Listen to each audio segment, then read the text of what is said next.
Sometimes the very people who should protect you become the ones who hurt you most. Sometimes salvation comes from the last place you'd expect to find it. In a cold village where Elira works as a seamstress, she keeps to herself and stays quiet. She's been alone since she was 7 years old. One night, a drunk nobleman makes an accusation that turns everyone against her. They attack her and leave her dying in the snow. That's when Kaelen appears. He's a vampire that people have feared for hundreds of years. He lives alone and trusts no one. But when he sees Elira broken and abandoned, something changes. He offers her 3 simple words: "Come with me." She has a choice to make. Will she trust the most dangerous creature in the land? Before we continue, tell us where you're tuning in from, and if this story touches you, make sure you're subscribed, because tomorrow I've saved something extra special for you.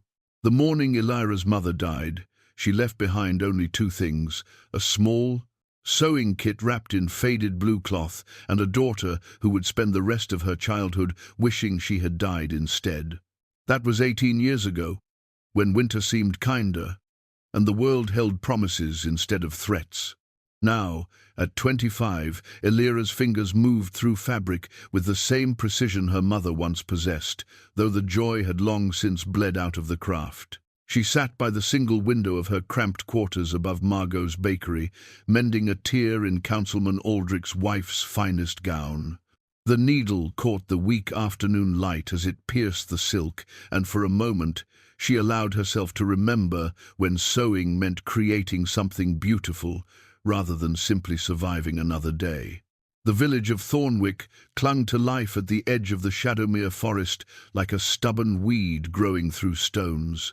300 souls called it home, though that number shifted with the seasons as traveling merchants came and went, and as the occasional family packed their belongings and sought easier lives elsewhere. Those who remained did so because they had nowhere else to go, or because they feared the unknown roads more than the familiar hardships. Elira belonged firmly in the first category. When her mother succumbed to the wasting fever, 7-year-old Elira had been taken in by her Aunt Margot, taken in being a generous description of what actually occurred. Margot had needed someone to work the early morning bread ovens and clean the bakery floors, and a grieving child served that purpose adequately enough. That Elira shared her blood mattered less than her ability to lift heavy sacks of flour and keep her mouth shut about the coins Margot skimmed from the till. The arrangement had suited them both, after a fashion. Margot gained free labor and the occasional sympathy from neighbors who praised her Christian charity in caring for her deceased brother's child. Elira gained a roof and regular meals, though both came with a price paid in silence and submission. She learned quickly not to speak unless spoken to, not to ask for anything beyond basic necessities, and never to mention the mother who had loved her enough to sing lullabies and teach her delicate stitches by candlelight. As the years passed, Elira discovered she possessed her mother's gift with needle and thread. What began as mending tears in Margot's aprons evolved into alterations for the village women, then custom work for the wealthier households in the surrounding area. Word spread slowly but steadily that the orphan girl above the bakery could make even the coarsest cloth appear elegant, could take in a dress so skillfully that it looked as though it had been made specifically for its wearer. The work brought in enough coin to ease some of Margot's resentment, and gradually Elira earned small freedoms. She could keep a portion of her earnings. She could arrange her own work schedule, provided the bakery duties came first. Most importantly, she could retreat to the tiny room under the eaves that served as both workshop and sanctuary, where her mother's sewing kit sat in a place of honor on the narrow windowsill. The kit itself was unremarkable to outside eyes, a wooden box no larger than a prayer book, containing needles of various sizes, spools of common thread, a small pair of scissors, and a silver thimble worn smooth by countless hours of use. But to Elira, it represented the only tangible connection to a time when she had been loved unconditionally. Sometimes, late at night when the village lay silent, she would hold the thimble up to catch moonlight and imagine her mother's fingers guiding her own. The rhythm of her days had become as predictable as the changing seasons. Before dawn, she would descend to help Margot prepare the morning bread. The work was hard and hot, kneading dough and stoking fires, while the rest of Thornwick still slept, but it served as meditation of sorts. The repetitive motions calmed her mind and prepared her for whatever challenges the day might bring. After the morning rush of customers seeking fresh loaves, Elira would climb back to her room to begin her sewing work. She had developed a reputation for discretion as much as skill. The village women trusted her with their secrets as readily as their clothing. She knew which wives had grown round with unexpected pregnancies, which daughters had torn their best dresses in compromising circumstances, which families needed garments let out due to lean times or taken in due to illness. The knowledge was both burden and protection. People who shared secrets with you were less likely to turn against you, and in a village where gossip traveled faster than wildfire, maintaining silence about others' affairs was its own form of currency. Elira had learned to listen without judgment, to offer neither advice nor commentary, to simply nod and sew and collect her modest fees. This careful existence had sustained her for 18 years. Creating the illusion of stability even as she remained fundamentally alone. She attended church services on Sundays, not from religious conviction, but because absence would be noted and questioned. She participated in harvest festivals and winter celebrations, helping with preparations while remaining at the edges of actual festivities. She had grown skilled at being present without being seen, useful without being threatening.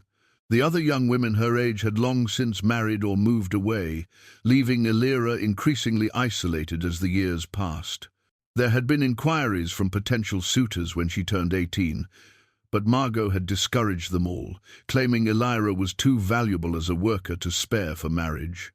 The truth, which both women understood but never spoke aloud, was that Margot feared losing her source of free labor and additional income. As Elira's beauty matured, and it had matured remarkably, despite her efforts to downplay it, the inquiries became more persistent. Her auburn hair caught light like burnished copper, and her green eyes held depths that spoke of intelligence and strength carefully concealed. She had inherited her mother's delicate features and graceful bearing, though she tried to hide both beneath simple clothes and modest demeanor. The attention made her uncomfortable, particularly from the wealthier men who saw her obvious beauty and assumed her orphaned status meant she would be grateful for any offer, regardless of terms. She had developed an instinct for deflecting such advances without causing offense, understanding that rejection delivered too harshly could lead to retaliation in a community where her position remained fundamentally precarious. It was this delicate balance that made Lord Aldwyn Carswell's arrival in Thornwick so particularly dangerous. The younger son of a noble family from the capital, Aldwyn had been sent to oversee his family's holdings in the region, a transparent exile, following some scandal that had made his presence at court inconvenient. He had taken up residence in the manor house overlooking the village, bringing with him servants, expensive tastes, and an attitude of casual entitlement that immediately set the local hierarchy on edge. Unlike the village men who approached Elira with some measure of respect for her skill and reputation, Aldwyn viewed her as simply another peasant girl whose circumstances made her available for his amusement. He had begun commissioning unnecessary work from her, appearing at the bakery to discuss alterations that could have been handled by any competent seamstress. His requests for fittings became increasingly elaborate and frequent, and his behavior during those sessions grew progressively more inappropriate. Elira found herself trapped by the same careful web of social obligations that had protected her for so long. Refusing a nobleman's patronage outright would invite retaliation not just against her, but potentially against Margot and the bakery that sheltered them both. Yet continuing to accept his commissions meant enduring increasingly uncomfortable encounters as Aldwyn tested the boundaries of what his position allowed him to demand. The situation had been building tension for weeks when fate chose to intervene in the form of a late autumn storm that would change everything. The weather had turned vicious without warning, driving temperatures below freezing and coating the village paths with treacherous ice. Most sensible people had retreated indoors to wait out nature's fury, but Aldwyn had chosen this night to demand Elira's presence at the manor for what he claimed was an urgent alteration to his travelling cloak. She should have refused. Every instinct warned her against venturing out in such weather for such a transparent excuse. But Margot had already accepted the commission and payment, and the consequences of failing to appear might prove worse than whatever awaited her at the manor. So Elira had bundled herself in her heaviest cloak, gathered the necessary supplies, and stepped out into a night that seemed determined to test every survival skill she possessed. The wind cut through even her warmest clothes with malicious precision, and the icy paths threatened to send her tumbling with every step. By the time she reached the manor, her hands were numb, despite thick mittens, and her face burned from cold and blown snow. She should have been relieved to reach shelter, but something about the manor's dark windows and the absence of usual servant activity filled her with foreboding that had nothing to do with the weather. The events that followed would shatter her carefully constructed life and force her to confront truths about herself, about the nature of protection and predation that she had spent 18 years trying to avoid. But in that moment, standing before the heavy oak door with wind howling at her back, Elira still believed that survival meant keeping her head down and enduring whatever came next. She raised her hand to knock, not knowing that she was about to meet the man whose lies would destroy everything she had built and whose accusations would leave her bleeding in the snow, abandoned by every person she had ever trusted. She could not have imagined that salvation would come in the form of a creature she had been taught to fear above all others, or that 3 simple words would offer her a choice between the life she knew and a destiny she could never have conceived. The door opened before her knuckles touched wood, and Aldwyn's smile gleamed in the candlelight like the blade of a well-sharpened knife. Aldwyn's fingers bore the heavy gold signet ring of his family house, and when he gestured for Elira to enter, the candlelight caught the carved crest with its rampant lion and crown. She had noticed the ring before, during their previous encounters, but tonight it seemed to gleam with particular significance, as though it knew the role it would play in her destruction. "Come in, he said, his words slightly slurred. "Terrible night to be out, but I'm grateful you made the effort. Shows proper dedication to your craft." The smell of wine hung heavy around him, and his usual careful courtesies had taken on a loose, dangerous quality that made Elira's skin crawl. She stepped inside reluctantly, noting the unusual emptiness of the manor. Where were the servants who should have been lighting fires and preparing evening meals? The silence felt deliberate, orchestrated, and she found herself calculating distances to doors even as she unpacked her sewing supplies with practiced efficiency. "Where shall we conduct the fitting, my lord?" she asked, keeping her voice steady and professional. "Perhaps the sitting room where the light is better?" Aldwyn's laugh carried an edge that raised the hair on her arms. "Oh, I think my chambers will suffice perfectly well. More private, you understand. Can't have servants gossiping about every little alteration." He moved closer than necessary, and she caught the full force of wine on his breath, mixed with something else, something predatory and confident that spoke of a man who had never been denied anything he truly wanted. Every instinct screamed at her to leave, to claim sudden illness or family emergency, anything to escape the trap she could feel closing around her. But Margot's livelihood depended on maintaining good relationships with wealthy patrons, and openly refusing a nobleman's request would bring consequences that extended far beyond her own safety.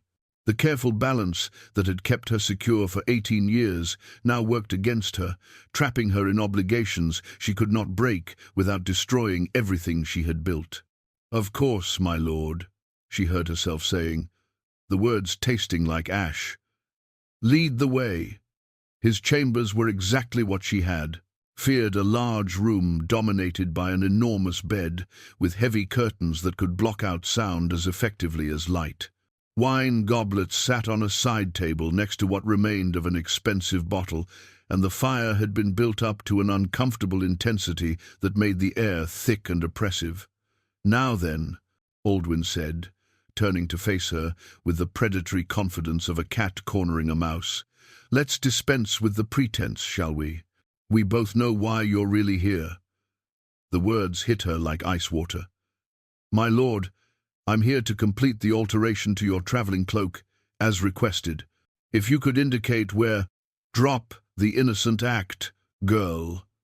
His voice hardened, losing any pretense of civility.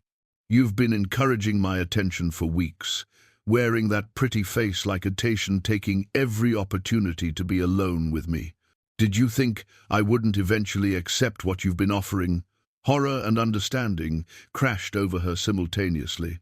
This had never been about alterations or clothing. Every commission, every fitting, every interaction had been leading to this moment when he would claim she had invited his advances and use her isolation against her. The careful trap had been set long before tonight, and she had walked into it with her eyes wide open, mistaking his predatory patience for mere unpleasant attention. "My lord, you misunderstand," she said, backing toward the door. "I've shown you nothing but proper respect and professional courtesy. I think there's been some confusion." "The only confusion," he snarled, moving to block her retreat, "is your sudden reluctance to finish what you started. But I suppose that's part of the game, isn't it? The shy maiden act?" His hand shot out to grab her wrist, fingers crushing her bones with casual violence. "Well, I'm done playing." What followed was a nightmare of torn fabric and desperate struggles, of her screams echoing uselessly in the heavily curtained room. While Aldwin's greater strength and complete confidence in his immunity from consequences made resistance seem futile, she fought anyway, clawing and kicking and trying to reach the door, but years of manual labor had made him stronger than his soft appearance suggested, and he seemed to enjoy her terror as much as her helplessness. When it was over, when he had taken what he wanted and left her sobbing on the floor amid the ruins of her dress, she expected him to dismiss her with threats to keep silent. Instead, he sat on the edge of his bed and began methodically putting his clothes back in order, his expression thoughtful in a way that filled her with fresh dread. "You know," he said conversationally, as though they were discussing the weather, "this presents something of a problem. You've seen fit to seduce me, to compromise my honor and reputation, and I can't simply let that pass without consequences." The words made no sense. She lay where he had left her, trying to hold together the torn remnants of her bodice, trying to understand what fresh horror he was planning. "My lord?" "Oh, don't look so confused. You knew exactly what you were doing when you came here tonight, dressed so provocatively, making yourself available to a man of noble blood. The question is what to do about it now that you've gotten what you wanted." What I wanted." The words emerged as barely a whisper. "My lord, you asked me to come. You forced. I forced nothing." His voice carried the absolute confidence of a man who had never been questioned about anything he chose to claim as truth. "You came here willingly, threw yourself at me like the desperate little peasant you are, and now you'll face the consequences of your actions." Understanding dawned with sickening clarity. He had planned not just the assault, but the aftermath. He would claim she had seduced him, that she had initiated everything, and her word against his would carry no weight whatsoever. Worse, by positioning himself as the victim of her alleged advances, he would justify whatever retaliation he chose to inflict. "The village should know what kind of woman they've been harboring," he continued, standing to pace the room with theatrical agitation. "A seductress who preys on visiting nobles, trying to trap them into marriage or blackmail. Yes, I think Thornwick deserves to understand exactly who they've been trusting with their clothing and their secrets." "No one will believe," she began, but stopped as his smile widened. Won't they? A poor orphan girl with no family to defend her, throwing herself at the first nobleman to show her attention? I think you'll find people are quite ready to believe the worst of someone in your position, especially when I'm the one telling the story. He moved to the window and threw it open, letting in a blast of frigid air that made her shiver violently. In fact, I think I hear voices outside. Some of the village men, probably wondering why there are lights burning so late in my chambers. Perfect timing. The voices were real, she could hear them now, rough and male and growing closer. Aldwin raised his voice to carry through the open window, and what he shouted made her blood freeze in her veins. "Help! Someone help me! The seamstress girl, she's trying to force herself on me. She's threatening to claim I ruined her if I don't marry her." The words echoed across the courtyard like a death sentence. Elira heard the voices outside change tone, heard men calling to others, heard the sound of running feet. In minutes, there would be a crowd outside demanding answers, and Aldwin would give them exactly the story that would destroy her completely. "Please," she whispered, though she knew it was hopeless, "please don't do this." But he was already shouting again, his voice carrying perfectly performed panic and outrage. "She's torn her own dress to make it look like I attacked her. The scheming little whore thinks she can trap me into marriage. Someone stop her before she escapes." The pounding on the manor door began before he finished speaking, and Elira knew that when those men broke in, they would find exactly what Aldwin wanted them to see: a desperate peasant girl with torn clothes, claiming to be a victim, and a nobleman defending his honor against false accusations. The gold ring on his finger would speak louder than any words she could offer, and by morning, every person in Thornwick would know her as a seductress who had tried to entrap their betters. She ran then, not toward the door where angry voices were growing louder, but toward the window Aldwin had opened. 3 stories up, with ice coating every surface, the jump would likely kill her. But death seemed preferable to facing what awaited her in the village square. The cold hit her like a physical blow as she climbed onto the sill, but before she could summon the courage to leap, strong hands seized her arms and dragged her back inside. Not Aldwin's hands, these belonged to the men who had forced their way past the servants, men she had known her entire life, who now looked at her with disgust and growing rage. "Look at her," someone spat, "dressed like a whore and trying to escape through the window. Probably done this before," another voice added. "Who knows how many men she's tried to trap." The rest blurred together, the shouting accusations, the rough hands dragging her through the village streets, the growing crowd that gathered to witness her disgrace. They threw her into the square like a sack of grain, and when she tried to explain, to tell the truth of what had happened, their anger only grew hotter. Someone struck her. Then someone else. Soon the blows were coming from all directions, and she stopped trying to protect herself, stopped trying to explain. The torn fabric of her dress became a symbol of her alleged guilt, and when the crowd finally tired of beating her, they left her lying in the snow to die. The cold seeped through her torn clothes and into her bones, and consciousness began to fade around the edges. She thought of her mother's sewing kit, still sitting on the windowsill in her little room, and wondered if Margot would keep it or throw it away with the rest of her belongings. Probably throw it away. Keeping mementos of a disgraced seductress would be bad for business. The snow around her grew red with blood, and the voices of her tormentors faded into the distance. She was going to die here, abandoned by everyone she had ever known, and perhaps that was for the best. At least in death, she would be beyond the reach of men like Aldwin and the cruel justice of those who believed whatever story served their prejudices. That was when she heard footsteps approaching through the snow, slow, measured, deliberate. Too late to save her, but perhaps someone had come to witness her final moments. She tried to lift her head to see who it was, but strength had fled her body along with hope. A shadow fell across her vision, blocking out the weak moonlight. A voice spoke, low and careful, and utterly unlike anything she had ever heard before. Come with me." The voice belonged to someone who moved through the world with ancient certainty, each word carefully chosen and weighted with meanings Elira could not begin to understand.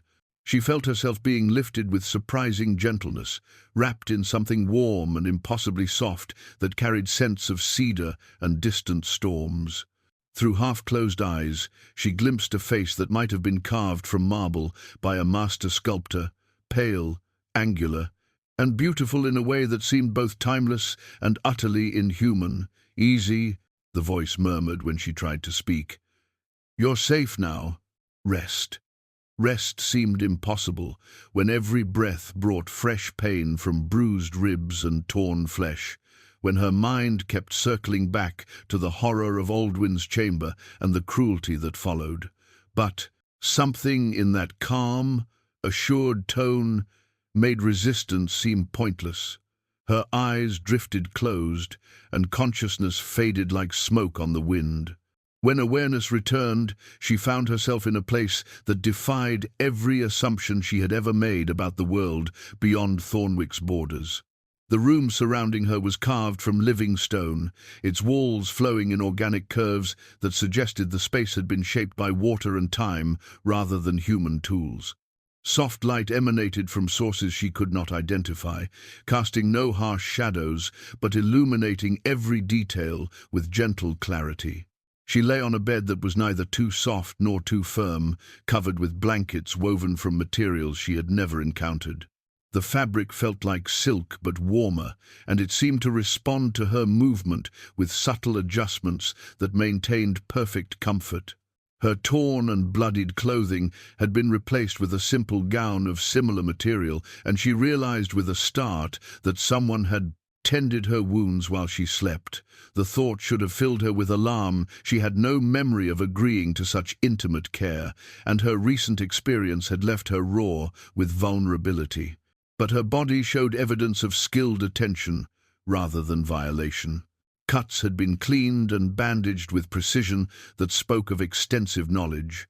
Bruises had been treated with salves that had already begun to ease the pain, and even her torn fingernails had been carefully trimmed and smoothed.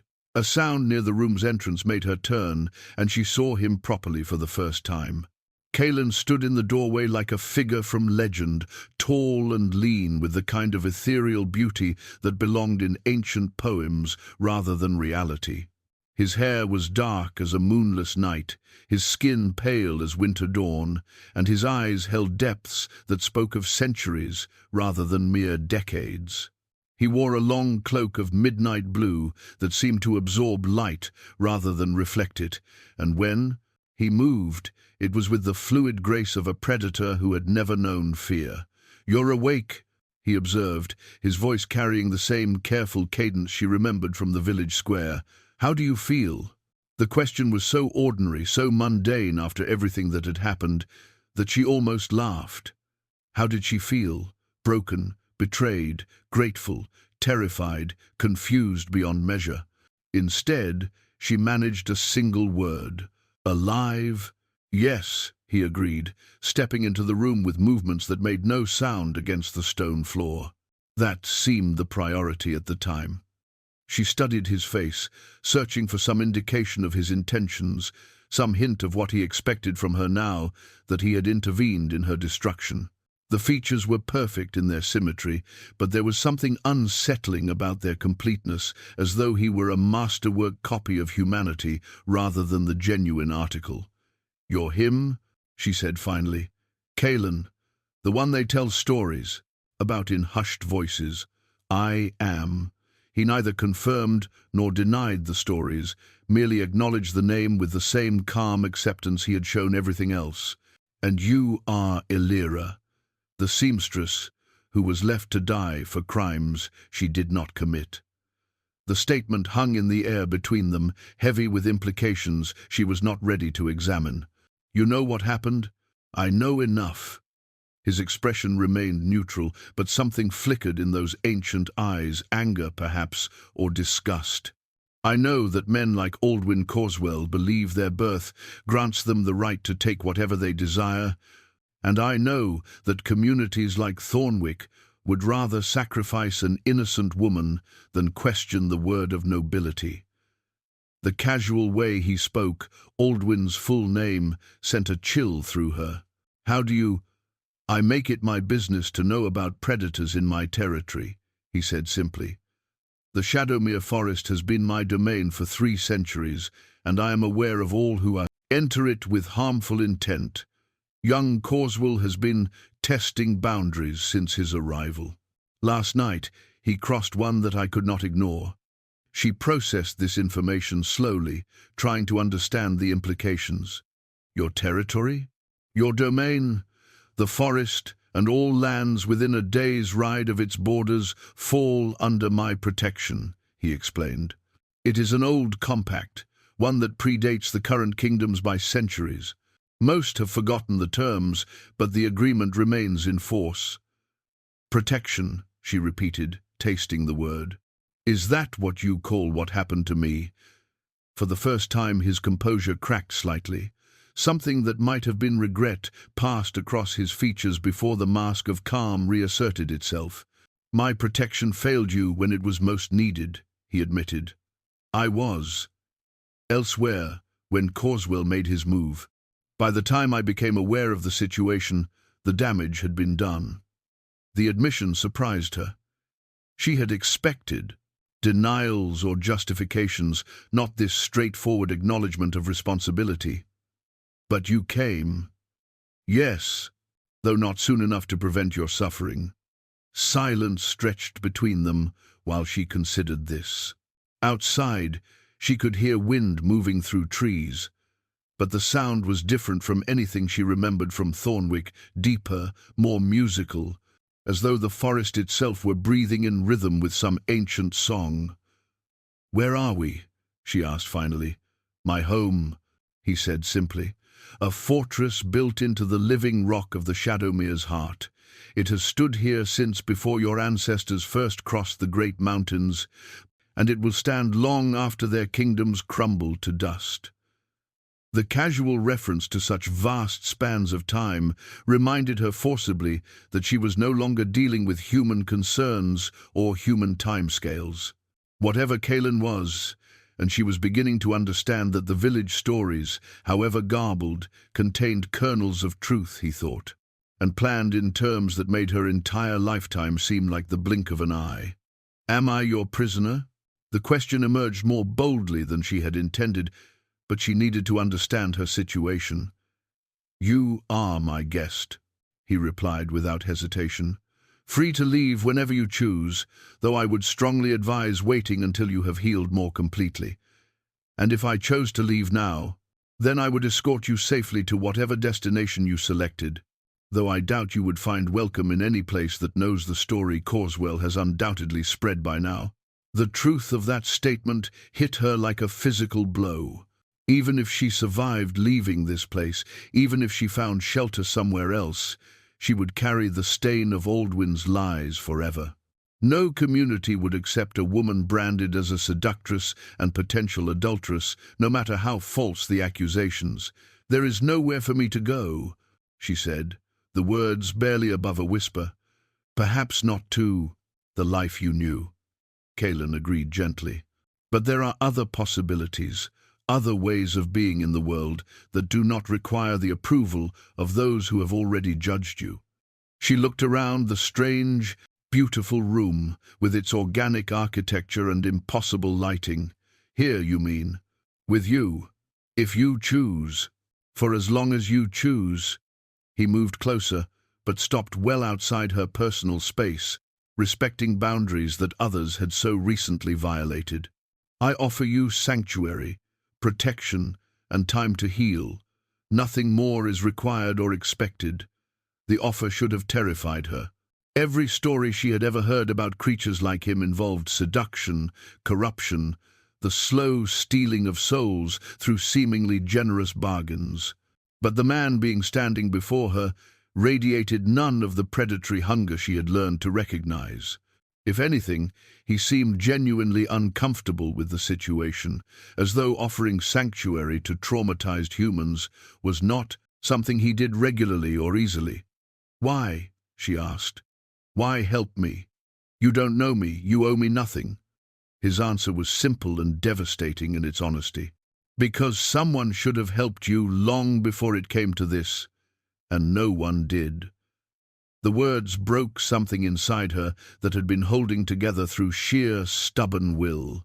Tears came then, not the desperate sobs of fresh trauma, but the deeper weeping of recognition someone had seen her suffering and chosen to act, not because they wanted something from her, but because it was right. Kaelen waited patiently while she wept, neither approaching nor retreating, simply present in a way that managed to be comforting without being intrusive. When the tears finally subsided, she found herself able to look at him clearly for the first time. "The stories about you," she said eventually, "are they true?" "Some of them." His expression held nothing but honest assessment. "I am what your people call vampire, though the reality is more complex than your legends suggest. I am old, I am dangerous when threatened, and I have chosen to live apart from both human society and my own kind for reasons that seemed wise at the time." The confirmation should have sent her fleeing despite her injuries. Instead, she found herself oddly unsurprised. Perhaps after experiencing the casual cruelty of ordinary men, the honest admission of supernatural nature seemed less threatening than human deception. "And now?" she asked. "Now," he said, "I find myself wondering if isolation was truly wisdom or simply another form of cowardice." In the days that followed, Elira discovered that healing could be as disorienting as trauma. Her body mended with surprising speed under Kaelen's careful ministrations, aided by salves and tinctures that eased pain and reduced scarring in ways that seemed almost magical. Each morning, she would find a small collection of herbs beside her bed, some familiar from her limited knowledge of healing, others exotic and fragrant, with properties that belonged to no earthly garden she had ever imagined. The herbs themselves became a source of quiet fascination. Kaelen would explain their properties as he prepared the various treatments, his voice taking on an almost scholarly tone that spoke of centuries spent accumulating knowledge. "Moonbell for reducing inflammation," he would say, crushing silvery petals between his fingers. "Thornheart for encouraging the body's natural healing processes. Whispergrass for calming the mind and promoting restful sleep. Where do such things grow?" she asked one evening as he prepared a particularly fragrant poultice for the lingering bruises along her ribs. "In the deep places of the forest," he replied, his hands moving with practiced efficiency as he mixed the herbs with what appeared to be ordinary water, but felt warm against her skin even before he applied it. "Places where the old magic still flows strong, where plants remember what they were before men decided to catalogue and control every growing thing." The casual reference to magic no longer startled her as it would have a week ago. In this place, surrounded by architecture that defied physical laws and tended by a being who moved through shadows like they were doorways, the existence of supernatural forces seemed perfectly reasonable. What surprised her was how naturally she was adapting to such impossibilities. "You speak of men as though you are not one of them," she observed. "I am not," he said simply. "I was once, a very long time ago.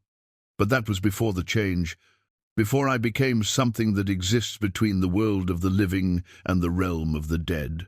She had grown comfortable enough with his presence to ask questions that would have seemed unthinkable when she first arrived. What was that like? The change? His hands stilled for a moment in their work, and she caught a glimpse of something deeper than the usual careful.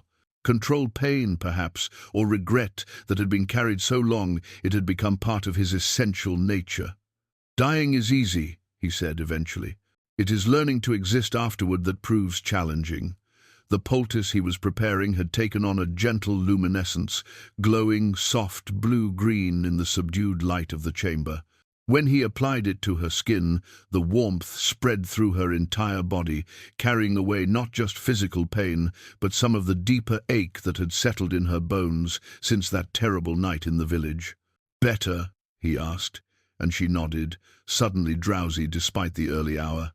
How do you know so much about healing? The question emerged sleepily, her defenses lowered by comfort and the strange peace of this hidden place. Time, he said, beginning to clean the various implements he had used.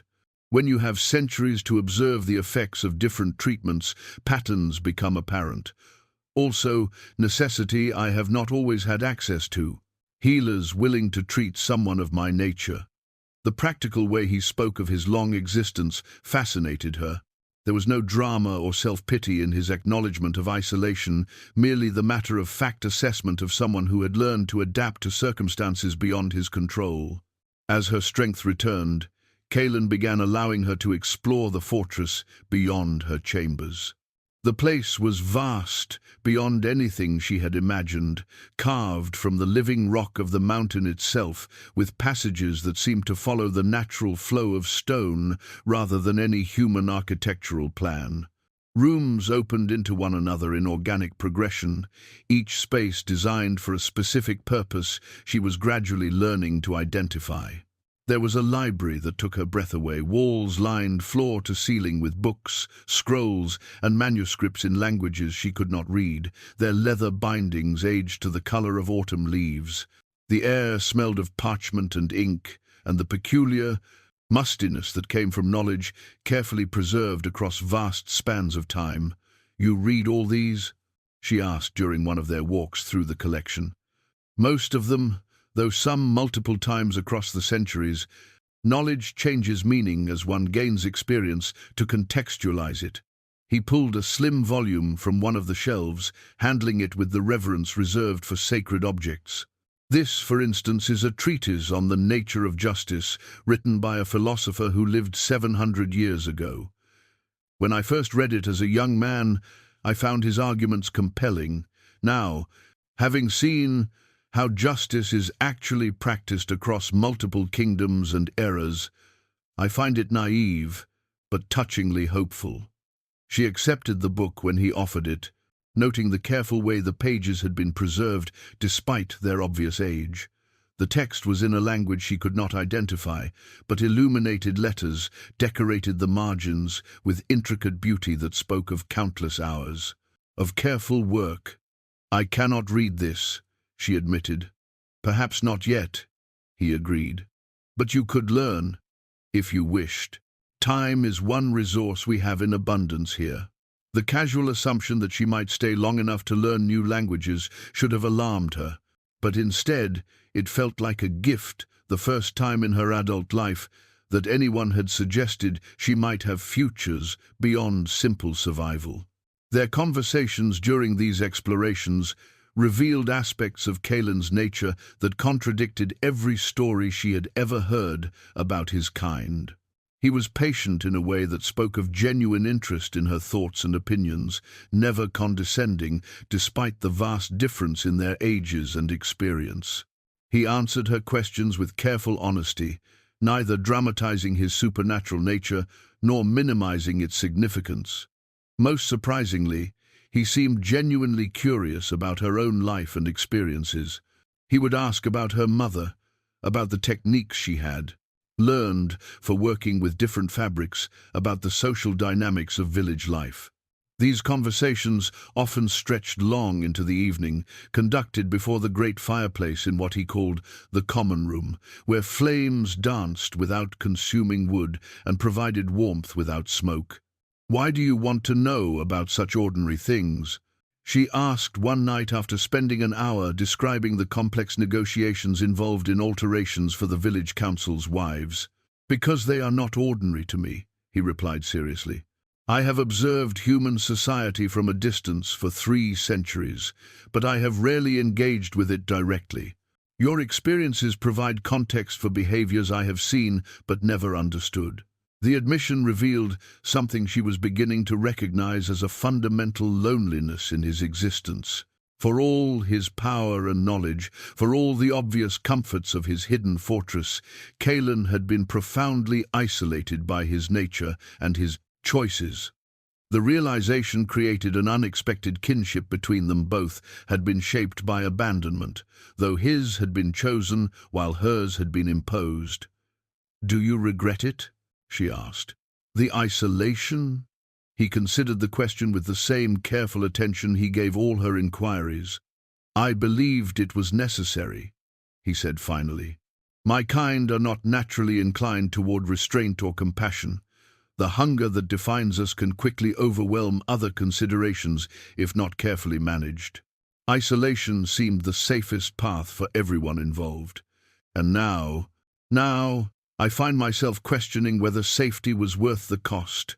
He looked at her directly, and she saw something vulnerable in his ancient eyes. "Your presence here has reminded me of what I gave up when I chose this path." The weight of that admission settled between them like a bridge spanning an impossible distance. She was beginning to understand that her rescue had been as significant for him as for her, a choice to break patterns that had defined his existence for longer than her entire civilization had existed. "I should thank you," she said quietly, "for saving me, for caring for me, for giving me a place to heal." "No thanks are necessary," he replied. "If anything, I should thank you." "For what?" "For reminding me that some risks are worth taking." The ancient vampire chronicles lay open on the reading table where Kaelen had left them, their vellum pages illuminated by the soft, sourceless light that filled the library. Elira had discovered the volumes during one of her solitary explorations, drawn by their ornate bindings and the sense of profound age that emanated from their carefully preserved pages. Though the text remained largely incomprehensible to her, the detailed illustrations told stories that needed no translation. Images of pale, beautiful figures moving through moonlit forests, courts where immortal beings held sway over kingdoms that had long since crumbled to dust, battles fought with powers that defied mortal understanding, and everywhere, threaded through the narrative like a dark river, the theme of isolation, the price paid by those who chose to exist apart from both human society and their own kind. "You found the histories," Kaelen said from the library entrance, his voice carrying neither surprise nor reproach. Elira looked up from a particularly detailed illustration showing a lone figure standing atop a mountain peak, arms raised against a star-filled sky. "I hope you don't mind. I was curious about your people, about what you chose to leave behind." He moved to stand beside her chair, close enough that she could sense the otherworldly stillness that surrounded him, the absence of breathing, heartbeat, all the small movements that marked living flesh. "Mind? No. Though I should warn you that those chronicles tell stories of a world that no longer exists, if it ever truly did." "What do you mean?" Kaelen gestured to the open page before her, which showed a gathering of vampiric nobles in what appeared to be a grand palace. "The authors of these texts wrote during what we call the Age of Courts, when my kind ruled openly over vast territories and commanded the loyalty of thousands. They describe a time of power and influence, of complex political alliances and grand purposes. But that's not how things are now? No." His expression grew distant, as though he were looking back across centuries rather than mere moments. The world changed. Mortals grew more numerous, more organized, more capable of defending themselves against supernatural predation. The grand courts fell one by one, either through direct conflict or simple irrelevance. Most of my kind adapted by becoming more subtle, more hidden. Others chose isolation. And you chose isolation. I did. He settled into the chair across from her, moving with that fluid grace that still caught her attention despite weeks of observation. Though perhaps chose is too generous a word. I was encouraged to leave court society after expressing certain philosophical disagreements with my elders. The careful way he phrased the statement suggested depths of conflict he was not ready to explore. Elira had learned to recognize these moments when their conversations approached territories that still carried pain, even after centuries. She did not push, but neither did she let the matter drop entirely. What sort of disagreements? The fundamental question of what we owe to those weaker than ourselves. He touched the edge of the open chronicle, fingertips tracing an image of vampires feeding from willing human servants. The traditional view held that strength conferred the right to take what one needed from lesser beings. I suggested that perhaps strength created obligations rather than privileges. The words resonated with her own recent experience of powerlessness, of being considered disposable by those who possess greater social authority. That must have been an unpopular position, unpopular enough to make my continued presence at court inadvisable. A shadow of old anger crossed his features before the usual calm reasserted itself. I was young then, barely 2 centuries old, and still believed that rational argument could change minds set in patterns older than human civilization. So, built this fortress, established my territory, and spent the next century convincing myself that isolation was wisdom rather than exile. He closed the chronicle with careful reverence, as though handling a relic from a time when hope had been less complicated. I told myself that removing temptation was the only way to live according to my principles. Elira considered this revelation while studying his profile in the gentle light. She was beginning to understand that Kaelen's choice to help her represented more than simple compassion. It was a return to principles that had cost him everything he had known of community and purpose. "Do you regret it?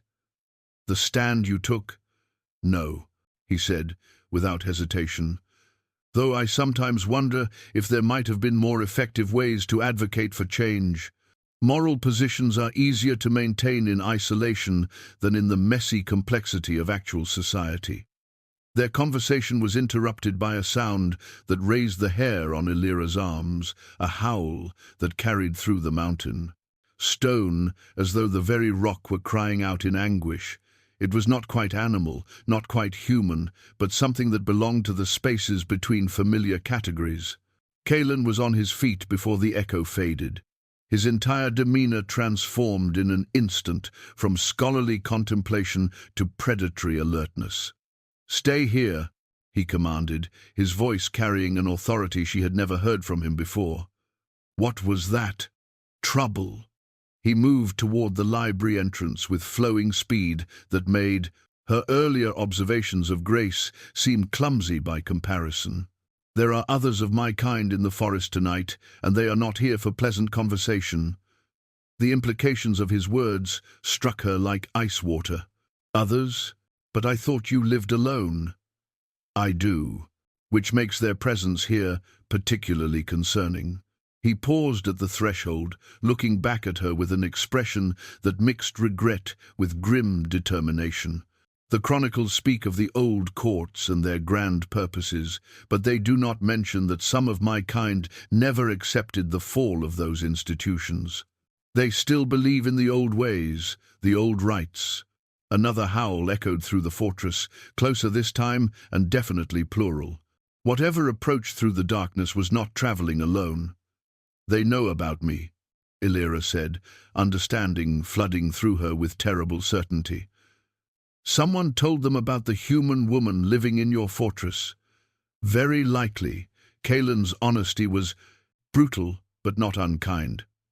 "My intervention in Thornwick was not subtle, and gossip travels faster than winter wind in these mountains. They have come to investigate the rumors, and possibly to remind me of obligations I abandoned long ago." "What obligations?" "To share resources with my betters," he said, his voice carrying decades of barely suppressed anger. "In the old courts, a lone vampire who acquired something valuable territory, treasure, or prey was expected to acknowledge the authority of his elders and make appropriate contributions to the common cause. The word prey hung in the air between them like a naked blade. Despite everything, despite the weeks of kindness and careful respect, Elira felt the full weight of what she was, to eyes that viewed the world through supernatural hunger. She was human, vulnerable, isolated from any community that might defend her. To vampires who still held to the old ways, she was not a person, but a resource. "What will you do?" "What I should have done centuries ago," he said, and something in his voice made her believe that the young idealist who had challenged vampire orthodoxy was not as thoroughly buried as he had believed. I will remind them that some changes cannot be undone, and some principles are worth fighting for. He moved to leave, then stopped once more. Elira, whatever happens tonight, whatever you hear or think you understand, know that my protection of you is absolute. I will not allow anyone, vampire, human or otherwise, to harm you while you remain under my roof. And if they're stronger than you, if there are too many of them, his smile was sharp enough to cut shadows. Then they will discover that 3 centuries of isolation have given me ample time to prepare for unwelcome visitors. The howls came again, definitely closer, definitely multiple. Through the library's high windows, she glimpsed movement in the forest below, pale figures flowing between the trees like mist, given predatory form. They moved with the same inhuman grace she had observed in Kaelen, but where his presence felt controlled and purposeful, theirs carried the promise of violence barely restrained. "How many?" she whispered. 5, perhaps 6. He studied the approaching figures with the calm assessment of a general evaluating enemy forces. A formal delegation, then. They want to negotiate before they resort to more direct methods. Is that good or bad? With my kind, negotiation and violence are often simply different phases of the same conversation. He turned away from the window, with his expression settling into lines she had never seen before, ancient authority mixed with the kind of determination that had once challenged the foundations of vampire society. But it does suggest they still remember who I was, even if they disapprove of who I have become. As if summoned by his words, a new voice echoed through the mountain, cultured and carrying with practiced ease. It spoke in a language she did not recognize, but the tone was unmistakable, the call of authority, expecting immediate and absolute submission. Kaelen's response, delivered in the same archaic tongue, carried quite different implications. The dress Elira wore had been crafted from materials found deep within the fortress silk that shimmered with its own inner light, threads spun from something that felt like moonbeams made tangible. She had discovered the fabric stores during her exploration of the lower chambers, bolts of textiles, unlike anything produced in mortal looms. When she asked Kaelen about their origin, he had simply said they were gifts from allies who understood the value of beauty in dark places. Working with such materials had been both challenge and revelation. Her mother's techniques, passed down through generations of ordinary seamstresses, had to be adapted for substances that responded to intention as much as skill. The needle seemed to guide itself through the otherworldly fabric, creating seams that were perfectly straight without conscious effort, patterns that emerged from her subconscious desires rather than deliberate planning. The finished dress transformed her from refugee to something approaching nobility. The deep green silk complemented her auburn hair, while the subtle luminescence of the fabric made her skin seem to glow with inner health. When she looked at herself in the polished metal that served as mirror in her chambers, she barely recognized the woman, staring back confident, beautiful, no longer carrying herself like someone who expected a blow at any moment. "You look magnificent," Kaelen said when she appeared in the common room wearing the completed gown. Something in his voice had changed over the weeks since the vampire delegation's visit, less careful distance, more warmth that he no longer seemed determined to suppress. "The materials are extraordinary," she replied, smoothing the skirt with hands that still marveled at the fabric's response to touch. "I've never worked with anything that seemed so alive. They were woven by the Sidde before the Great Sundering," he explained, moving closer with the fluid grace that no longer startled her. "Fairy silk, though that term fails to capture either its beauty or its significance. Each thread carries intentions of protection and strength woven into its very structure." The revelation that her new dress was essentially armor disguised as elegance should have surprised her, but she had grown accustomed to such casual impossibilities. Protection from what? From those who would see you as nothing more than prey, he said, his expression darkening with memories of the recent confrontation. The delegation that visited us last week was persistent in their inquiries about your status here. The vampire nobles had departed after 3 days of tense negotiations conducted in languages Elira could not understand, but whose emotional undertones were unmistakable. She had watched from the library windows as Kaelen met with beings whose very presence seemed to drain color from the world around them.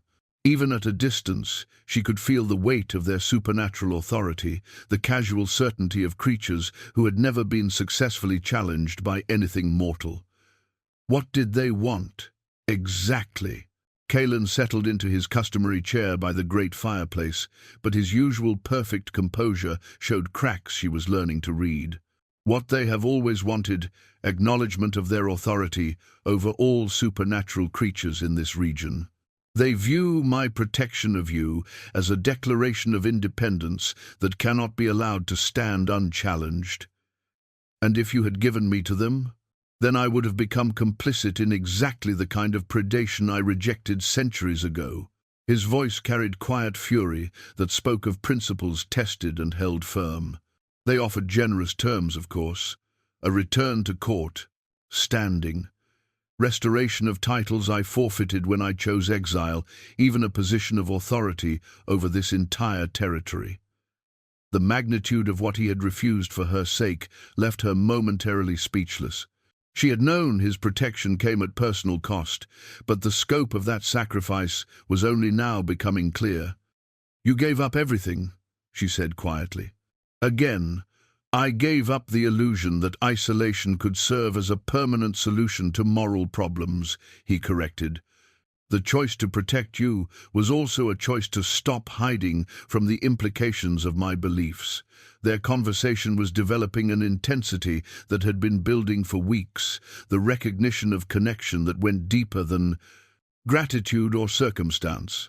She found herself studying the lines of his face with new attention, noting how the firelight caught the classical perfection of his features while somehow making them seem more human rather than less.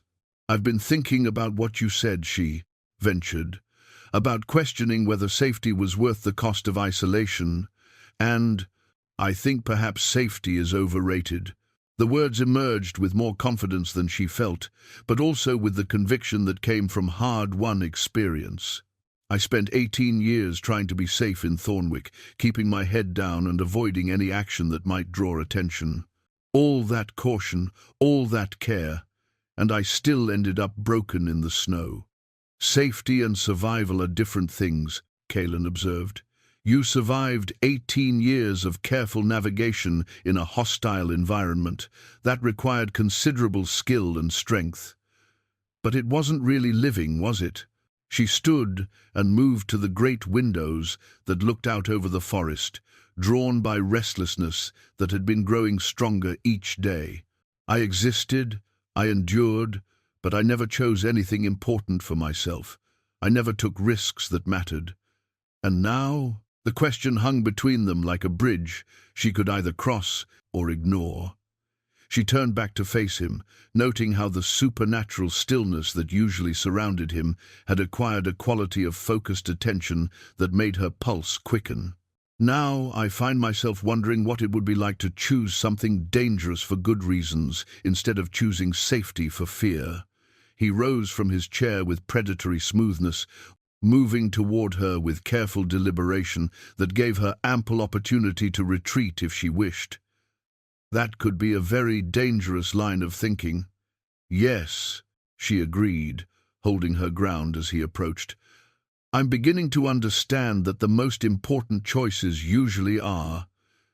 When he stopped, they were close enough that she could see the faint luminescence that seemed to emanate from his skin, the inhuman perfection that marked him as something beyond mortal categories. But she could also see the vulnerability in his ancient eyes, the careful hope of someone who had spent centuries convinced that certain connections were impossible. "Elira," he said, her name carrying weight that spoke of desires carefully controlled and barriers deliberately maintained. You should understand what you're considering, what I am, what being close to me would mean for the life you might still build elsewhere. What if I don't want to build a life elsewhere? The question surprised her with its honesty, but also with the certainty behind it. What if I want to build something here, with you? Then you should know that once that choice is made, there may be no going back. My kind do not love lightly or temporarily. What we offer is absolute commitment across spans of time that would encompass dozens of mortal lifetimes. The warning should have terrified her, but instead it felt like coming home to a truth she had been approaching for weeks without recognizing it. "And what do you offer?" "Everything," he said simply. "Protection, devotion, partnership in purposes that extend beyond simple survival. A life that matters, though it would be unlike anything you could imagine from your previous experience." She reached up to touch his face, marveling at skin that felt warm despite the absence of circulating blood, at the way he leaned into her touch like someone starved for genuine affection. "I've spent my entire adult life being careful," she said, "being grateful for scraps of kindness and fragments of safety. I think I'm ready to try being brave instead." His response was to kiss her with centuries of restrained longing, finally given permission to express itself.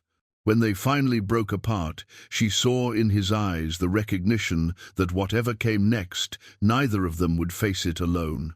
"Are you certain?" he asked, though his hands on her waist suggested he hoped desperately that she was.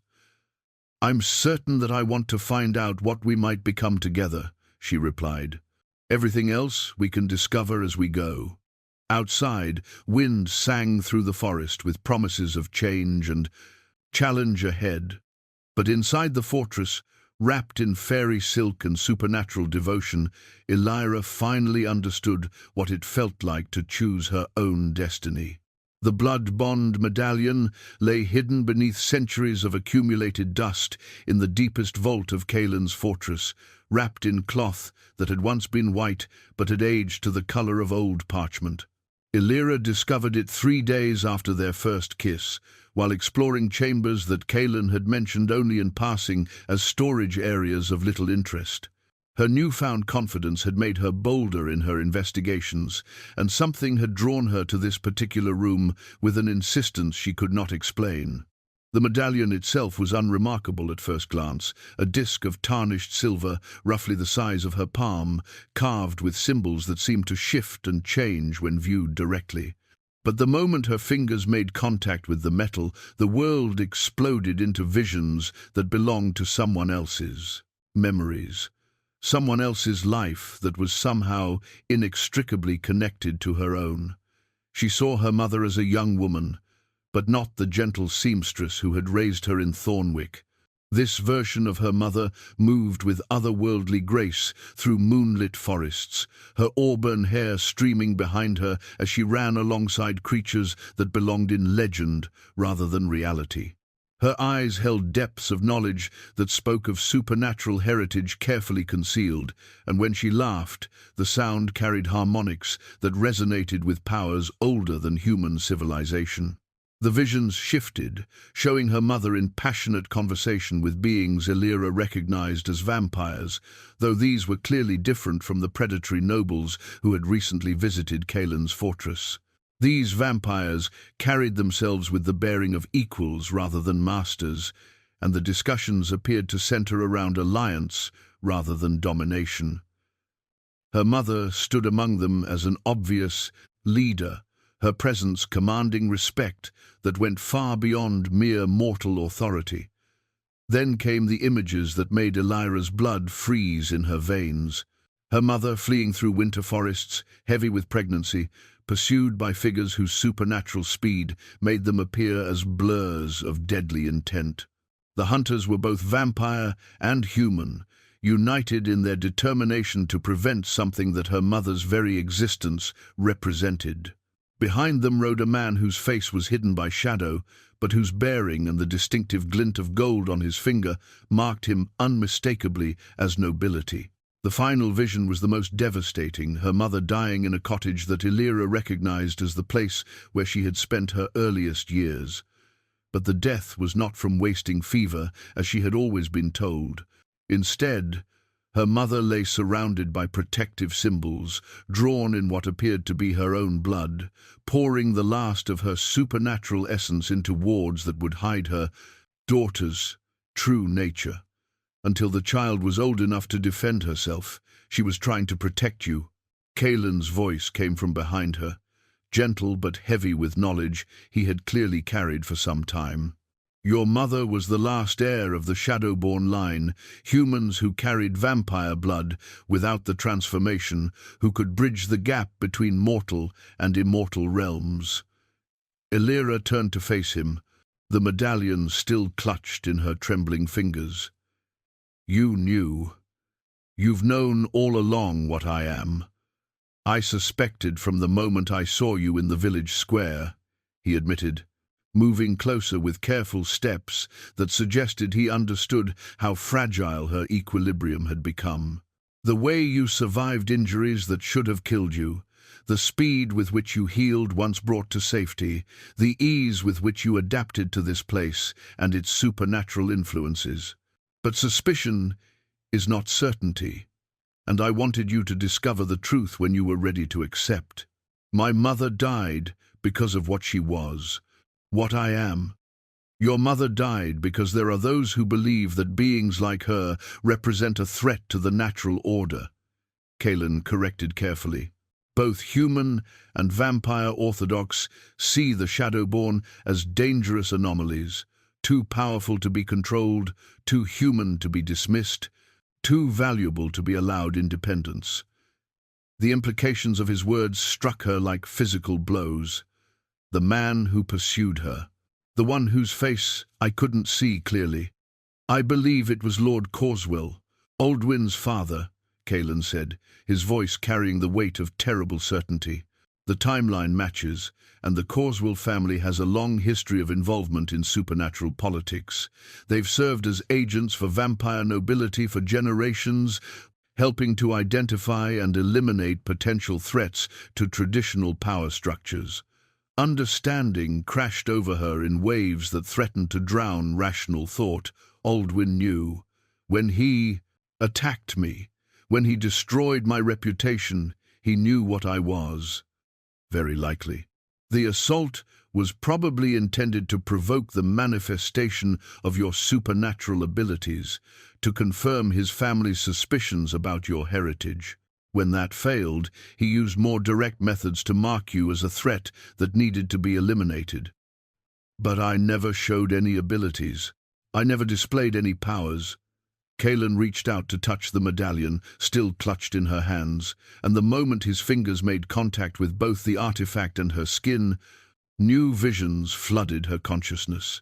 These were not memories, but possibilities, images of what she could become if her heritage were properly awakened.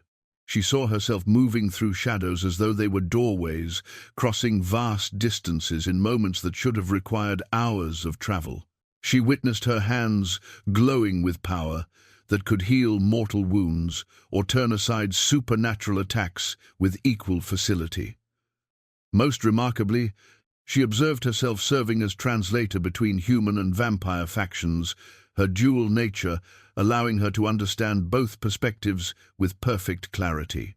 The Shadowborn were meant to be bridges, Kaelen explained as the visions faded. They possessed the longevity and power to work with vampire society, but retained the emotional connections and moral flexibility that could prevent the stagnation that has plagued my kind for centuries. They were living proof that the gap between human and immortal could be bridged through cooperation rather than domination, and that's why they were hunted to extinction. Not extinction, he said with a gentle smile that carried centuries of patient hope. Your existence proves that. Your mother succeeded in hiding your nature long enough for you to reach adulthood, and the awakening of your abilities has already begun. Elira looked down at her hands, noting for the first time the subtle luminescence that seemed to emanate from her skin when she was particularly emotional. "How long have you known this was happening?" "The changes became apparent shortly after you began wearing the dress made from fairy silk," he admitted. "The magical properties of the fabric responded to your awakening heritage, accelerating processes that would have taken years under normal circumstances. Is that why you gave me the materials? To force this transformation?" "I gave them to you because you deserved beauty and protection," he said firmly. "The acceleration of your awakening was an unexpected consequence, though not an unwelcome one. You needed to understand your true nature before the old powers discovered your presence here. Too late for that, apparently." The bitter words emerged before she could stop them, carrying all her frustration at being manipulated by forces beyond her understanding. "The vampire delegation that visited, they already know, don't they?" "They suspect," Kaelen confirmed. "But suspicion and certainty are different things, especially when dealing with abilities as rare and powerful as yours. The blood bond medallion you hold is one of the few artifacts that can definitively confirm Shadowborn heritage, and it has been hidden here for over 2 centuries. She studied the artifact with new understanding, noting how the carved symbols seemed to respond to her touch by glowing with soft, pulsing light. "How did you come to possess it?" "It belonged to the last Shadowborn I knew before your mother," he said, his expression growing distant with old grief. "My sister by blood bond, though not by birth. She died 300 years ago, defending a human settlement from vampire raiders who refused to accept that the old ways of casual predation were ending." The revelation that he had personal experience with her people explained much about his immediate recognition of her nature and his willingness to sacrifice everything for her protection. But it also raised questions about his motivations that she was not entirely comfortable examining. "Is that all I am to you?" she asked, voicing the fear that had been growing since the visions began. "A replacement for someone you lost? A chance to atone for failing to protect her?" Kaelen's response was immediate and fierce. "You are yourself, unique and irreplaceable. My feelings for you have nothing to do with past grief, and everything to do with the remarkable woman you have proven yourself to be." He reached up to touch her face, with fingers that trembled slightly despite his supernatural control. "But I would be lying if I claimed that discovering your heritage did not add layers of significance to our connection." "What kind of significance?" "The kind that suggests our meeting was not coincidence, but destiny," he said seriously. "According to the old prophecies recorded in the Vampire Chronicles, the return of the Shadowborn would herald a new age of cooperation between human and immortal realms. Your existence represents hope for futures that seemed impossible after the last of your people died." The weight of prophecy and expectation settled on her shoulders like a mantle she had never asked to wear. "And if I'm not ready for such responsibility? If I don't want to be anyone's hope for the future? Then we face whatever comes next together," he said simply. "Prophecy or no prophecy, heritage or no heritage, my commitment to you remains absolute." Outside the fortress, wind howled through the mountain peaks with unusual intensity, as though the very elements were responding to the revelation of her true nature. But inside the vault, surrounded by centuries of hidden knowledge and the steady presence of the man who had risked everything to protect her, Elira finally understood that her story was far larger than anything she had ever imagined. The question now was whether she possessed the strength to write the ending herself. The fortress key had been forged from metal that predated human memory, its surface bearing the worn, smooth patina of centuries, while retaining an inner luminescence that responded to supernatural touch. When Kaelen placed it in Elira's hands 3 nights after her heritage was revealed, the weight of trust it represented was far heavier than the modest piece of iron and silver could account for. This grants access to every chamber, every vault, every secret passage within these walls, he explained, his fingers lingering over hers as the key passed between them. It has never been shared with another living being, mortal or immortal. Elira studied the artifact, noting how intricate symbols carved into its surface seemed to shift and rearrange themselves as she watched. Why now? Why give this to me? Because what is coming will test everything we have built together, Kaelen said, with the gravity of someone who had lived through enough conflicts to recognize the approaching storm. If we are to survive the challenges ahead, we must be true partners in every sense. No secrets, no protected spaces, no barriers between us. The challenges he referenced had been mounting for days. Reports arrived through supernatural channels about movements in both human and vampire territories, Lord Carswell gathering allies among the noble families, vampire courts debating responses to the Shadowborn problem, and ancient treaties being reviewed by beings whose attention to such matters boded ill for anyone caught in the middle. Most ominously, scouts had reported unusual activity near the borders of Kaelen's territory. Not the obvious approach of another formal delegation, but the careful positioning of forces that suggested preparation for siege rather than negotiation. It seemed the time for diplomatic solutions was rapidly drawing to a close. "Tell me about your training," Elira said, settling into preparations with the focused calm that had served her well during 18 years of navigating dangerous social waters. "If I'm to be your partner in what's coming, I need to understand capabilities I don't yet possess." Kaelen had spent the previous evening walking her through the basics of supernatural combat, teaching her to recognize and channel the powers awakening within her Shadowborn heritage. The process was exhausting but exhilarating. She had discovered she could indeed manipulate shadows as though they were physical objects, step through darkness to emerge elsewhere in the fortress, and perceive supernatural threats through senses she was only beginning to understand. "Your abilities are still developing," he said, moving to the weapons collection that occupied one wall of what he called the tactical chamber. "But what you lack in raw power, you compensate for with intuition and adaptability."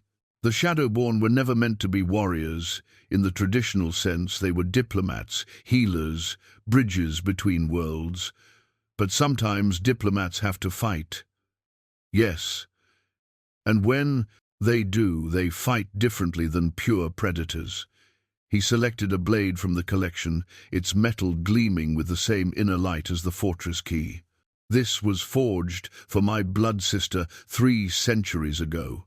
It responds to Shadowborn essence and can channel your growing abilities in ways that conventional weapons cannot." The sword felt perfect in her hands, despite her lack of formal training, its weight distributing naturally, as though it had been crafted specifically for her grip. When she raised it experimentally, shadows seemed to flow along the blade's edge like liquid darkness given cutting power. "How long do we have?"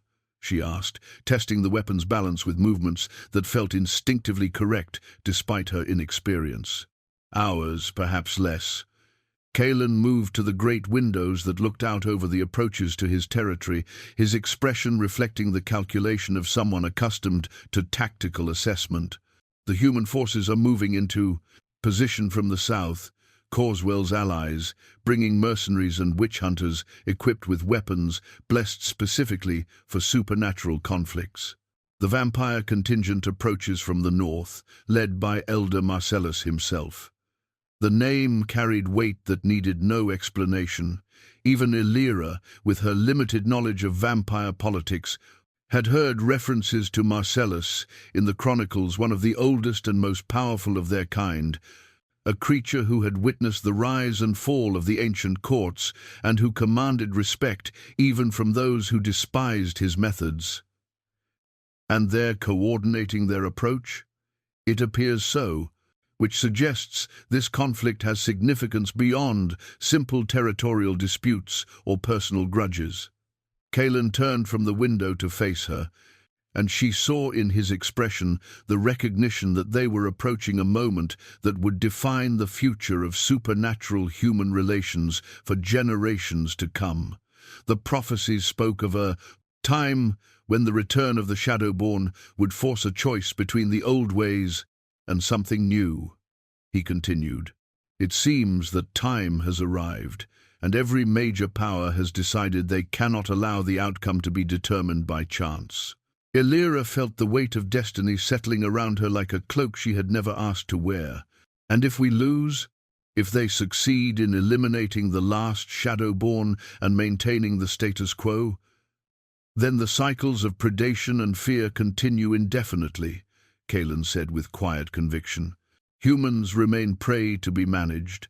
Vampires remain isolated from any possibility of genuine connection with mortal society. And both sides lose the chance to become something greater than they are separately. The stakes thus articulated, they spent the remaining hours before battle in final preparations that were as much emotional as tactical. Elira used her newfound access to explore chambers she had never seen, marveling at the defensive preparations. Kaelen had accumulated over centuries of careful planning, hidden passages that could provide escape routes or allow flanking maneuvers, weapons designed specifically for supernatural combat, stores of materials that could sustain them through extended siege. Most impressively, she discovered a chamber that served as command center for a network of supernatural allies she had never suspected existed.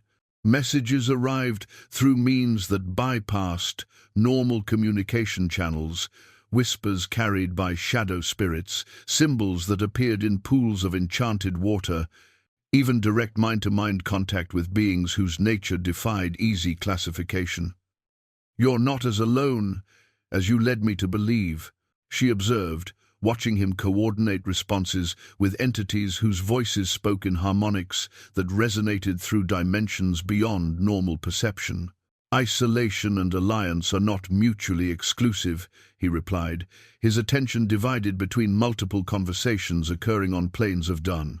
Existence she was only beginning to perceive. "I chose to live apart from vampire society, but I never stopped building relationships with others who shared similar philosophical views."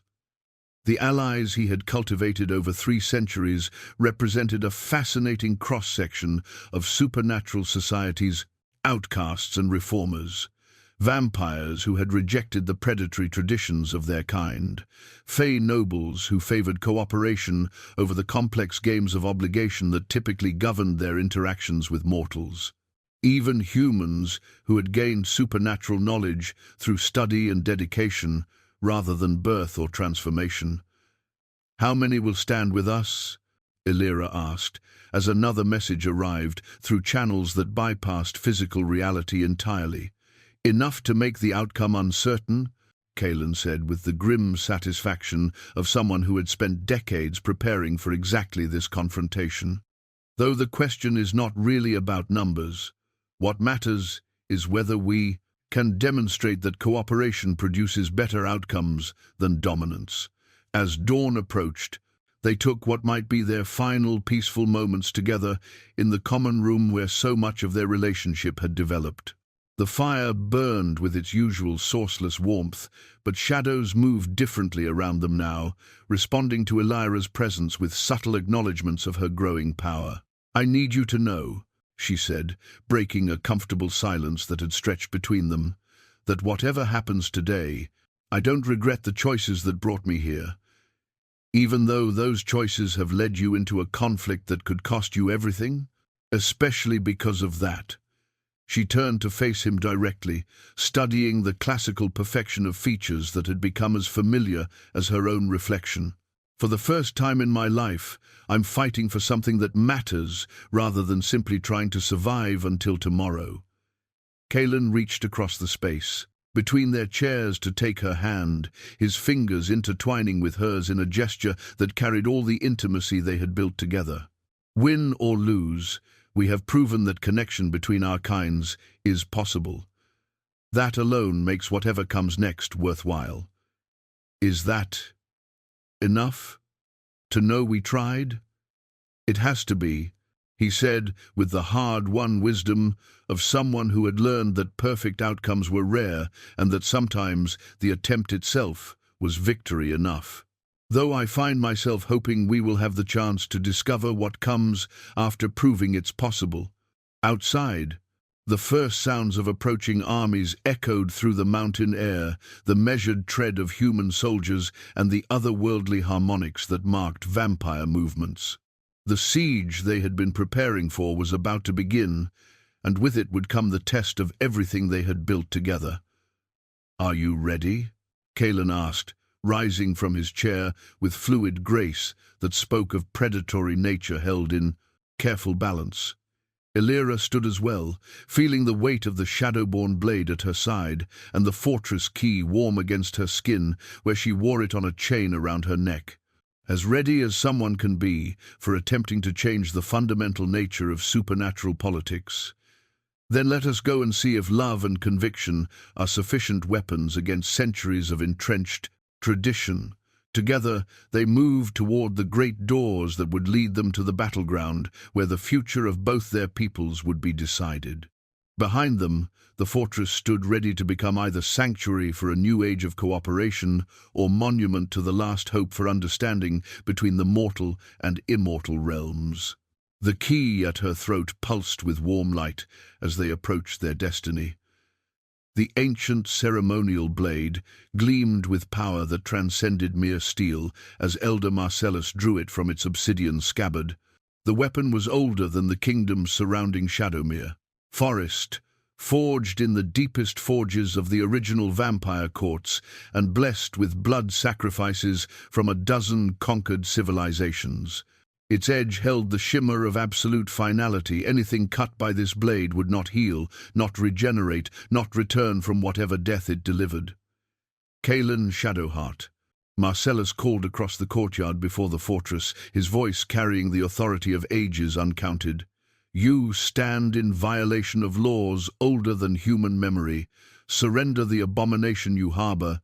Accept your punishment for this breach of natural order, and we may yet show mercy. The vampire elder stood, surrounded by 5 others of his court, beings whose presence seemed to drain warmth from the very air around them. Behind them, arranged in careful formation, waited human forces led by Lord Aldwyn Corswell, mercenaries and witch hunters equipped with blessed silver and weapons designed specifically for supernatural warfare. The coordination between the two groups spoke of alliances that transcended traditional boundaries, united by their shared commitment to preserving the status quo. Kaelen emerged from the fortress with Elira at his side, and she felt the weight of centuries-old expectations pressing down upon her shoulders. The assembled forces represented everything that had sought to destroy her mother, everything that viewed her very existence as an affront to the natural order they claimed to protect. Elder Marcellus, Kaelen replied with formal courtesy that carried its own subtle challenge. I stand in defense of principles you once claimed to share, that strength should serve justice rather than mere appetite. Pretty words from someone who harbors a creature that should never have been allowed to exist, Marcellus sneered, his perfect features twisted by genuine disgust. The Shadowborn represent chaos, an affront to the separation that keeps both our peoples safe. They are bridges that should never be built, connections that lead only to corruption and catastrophe. Elira felt her powers stirring in response to his words, shadows beginning to writhe around her feet like living things eager for release.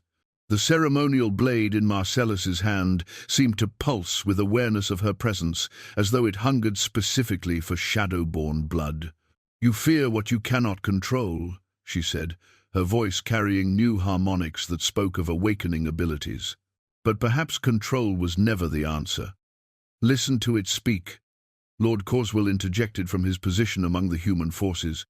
Already it corrupts the natural order with its very words. My family has spent generations hunting these abominations, and we will not allow the last of them to spread her taint further. The personal hatred in his voice reminded Elira forcibly of everything his son had taken from her, everything his family had stolen from her mother. But where once such accusations would have filled her with shame and fear, now they only strengthened her resolve. Your family has spent generations serving powers that view you as nothing more than useful tools, she replied, stepping forward despite Kaelen's protective gesture. When will you realize that their promises of reward are just another form of predation? Enough, Marcellus commanded, raising the ceremonial blade so that its edge caught moonlight with ominous brilliance. We did not come here for debate. Surrender now, or face the consequences of your defiance. The only thing I surrender, Kaelen said, his own supernatural nature finally unleashing itself in response to the direct threat, is any pretense that this conflict can be resolved through words alone. The battle began with movements too fast for mortal eyes to follow completely.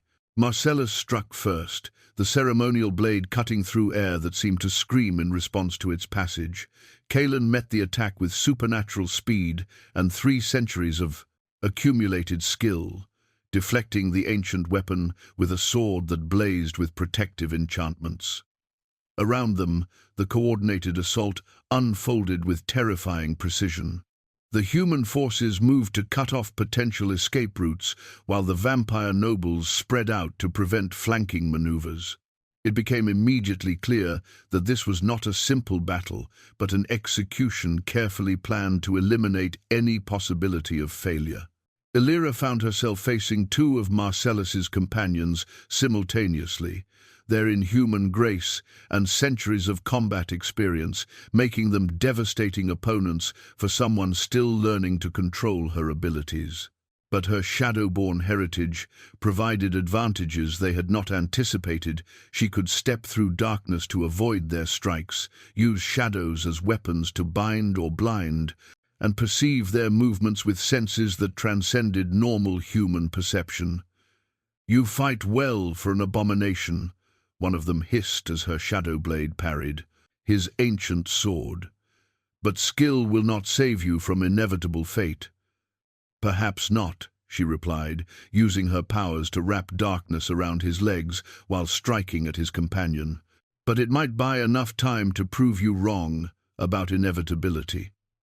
The clash of supernatural forces sent shockwaves through the mountain itself, ancient stones resonating with powers they had been built to contain and channel. Around the main battle, Kaelen's allies began emerging from concealment, beings who had chosen cooperation over domination, connection over isolation. "You see," Marcellus called out as he pressed his attack against Kaelen, the ceremonial blade leaving trails of absolute darkness in its wake. "Already she corrupts the natural order, turning others to her cause through unnatural influence." "No," Kaelen replied, his voice carrying absolute conviction, even as he fought for his existence against an opponent whose power dwarfed his own. "She inspires them to choose something better than the fear and hatred you represent." The ceremonial blade caught Kaelen across the shoulder, opening a wound that blazed with supernatural fire and refused to close. He staggered but did not fall, his determination holding him upright despite injury that would have killed a lesser being. Elira felt his pain through their connection and realized with terrible clarity that the ancient weapon was designed specifically to neutralize vampire regeneration. Every cut would be permanent, every wound potentially fatal. "Surrender," Marcellus repeated, raising the blade for a killing stroke. "Accept your defeat, and I will make her death quick." "Never," Kaelen growled, calling upon reserves of power he had not accessed in centuries. But Elira could see that courage and determination would not be enough against the ceremonial blade and its wielder's overwhelming experience. The weapon pulsed with hunger for the final blow that would end both Kaelen's defiance and any hope for a future where cooperation replaced domination. That was when she made her choice, stepping between them, just as Marcellus brought the ancient blade down in its killing arc. The unity symbol blazed to life in the moment Elira's blood touched the ceremonial blade, transforming the ancient weapon from instrument of division into catalyst for something unprecedented in supernatural history.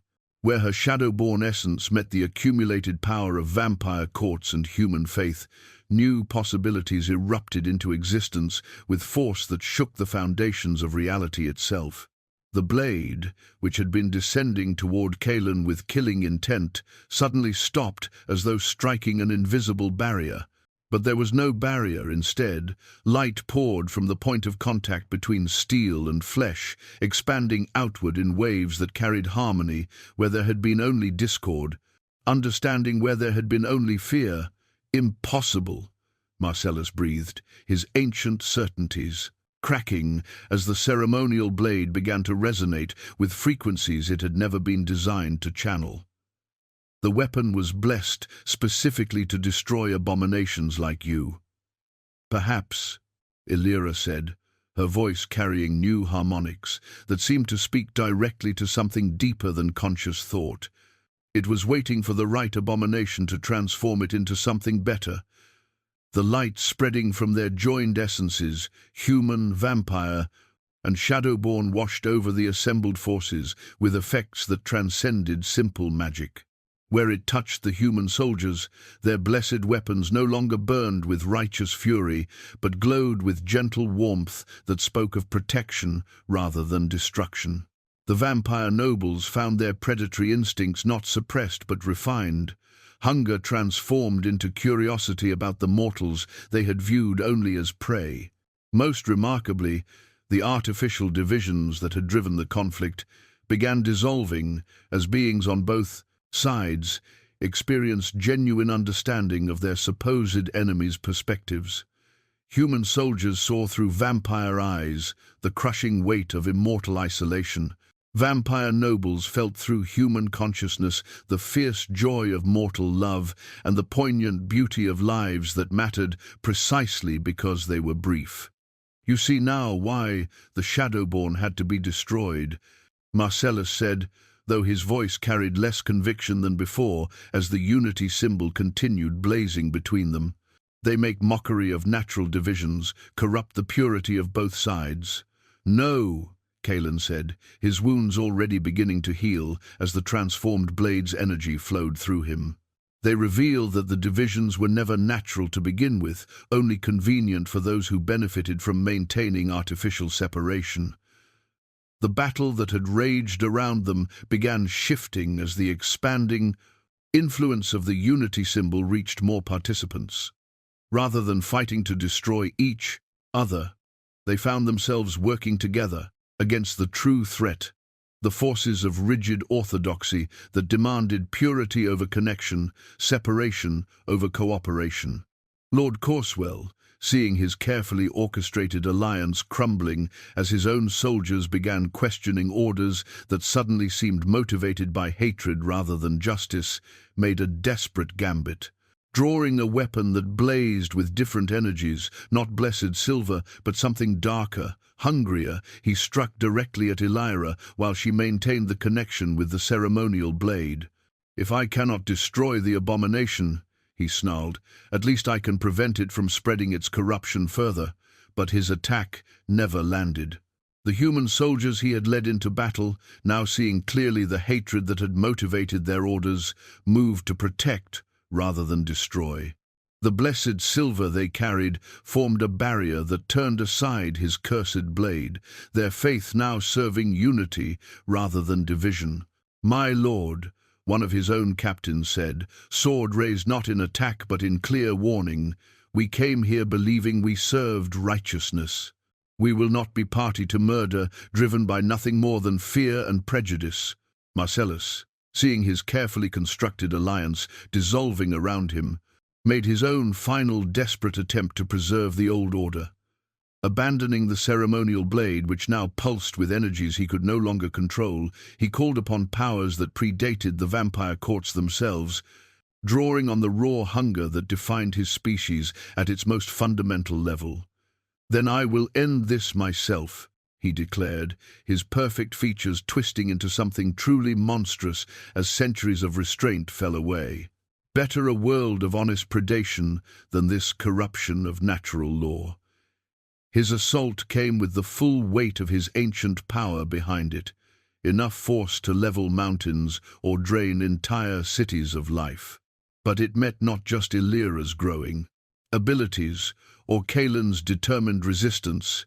It encountered the combined will of every being who had chosen connection over isolation, understanding over fear. The unity symbol, now blazing with the shared essence of dozens of supernatural beings, absorbed Marcellus's attack and transformed it into something new. Where he had struck with hunger, healing energy flowed outward. Where he had sought to drain life, vitality poured into everything it touched. "This is what you fear," Elira said, her voice now carrying the harmonics of every being touched by the symbol's influence.